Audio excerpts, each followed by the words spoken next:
Stéphane Scarella, bonjour. Bonjour. Vous êtes donc le président de la Fédération française de l'Internet immobilier, mais également le directeur délégué du Figaro Immobilier. Nous sommes sur le salon Rent qui donc touche à sa fin.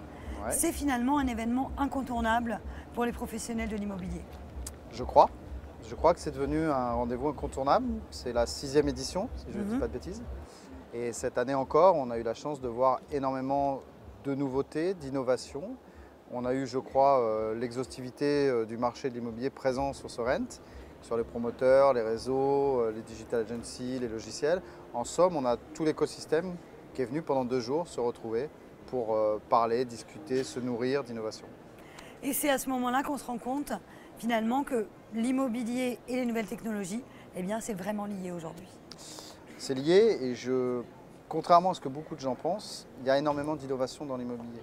J'en veux pour preuve que sur le segment de la PropTech, l'an dernier, l'immobilier est arrivé en 2e position des financements. Donc ça veut dire qu'il y a énormément d'idées, il y a énormément d'innovation, il y a aussi énormément d'argent disponible. C'est tant mieux pour nos petites startups. Mais donc ça veut dire que c'est un secteur, contrairement à l'image qu'il peut donner à l'extérieur par exemple, qui bouge beaucoup. Parce que justement sur le salon Rent, on a vraiment eu l'impression qu'on a eu envie de mettre en avant des startups, des jeunes qui avaient des idées un peu innovantes. Alors, je ne peux pas parler au nom d'Hervé Parent, qui est le patron et qu'il faut saluer de cette belle initiative qu'est Rent, mais c'est évidemment l'ADN de Rent, c'est aussi l'ADN de la FF2I. L'idée, c'est d'aller à la source, de sourcer un maximum de startups, d'idées, d'innovations, de les faire pitcher, de les mettre sur la scène, j'allais dire, pour qu'un maximum de gens puissent venir les rencontrer, que ce soit des exposants, des professionnels de l'immobilier, ou cette année, des investisseurs, parce qu'il y avait une quinzaine d'investisseurs qui étaient présents cette année pour potentiellement découvrir des pépites et les financer. Et des prix ont d'ailleurs été décernés également.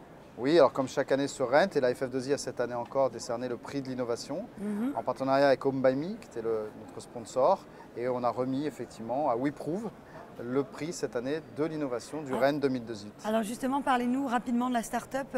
Alors parmi 42 dossiers, je crois qu'on a reçu 42 dossiers, donc... et je salue le jury qui a travaillé le week-end dernier pour sortir du chapeau 3 finalistes. C'est WeProve qui l'a emporté. Pourquoi? Parce que pour le jury en tout cas, WeProve a combiné à la fois l'innovation étroitement liée à la blockchain, sécurisation des données, multiplication des données, et puis sur un modèle de digitalisation de tout ce qui est état des lieux. Et donc aujourd'hui vous avez l'huissier et juste en dessous il y a WeProve. Et avec votre mobile, que vous soyez sur une location de saisonnière, que vous soyez sur un état des lieux d'un appartement, vous pouvez aujourd'hui de manière complètement légale, sécurisée, certifiée, digitaliser l'ensemble du processus de l'état des lieux. Et du coup, l'avenir de la FF2I, c'est quoi aujourd'hui? Les projets, qu'est-ce que vous entendez développer? L'avenir de la FF2I, c'est déjà très concrètement, dans 15 jours, on sera à Nice, à Sophia Antipolis en tout cas, pour faire pitcher 4 startups devant un parterre de professionnels de la région Côte d'Azur. Ça, c'est de l'actualité immédiate.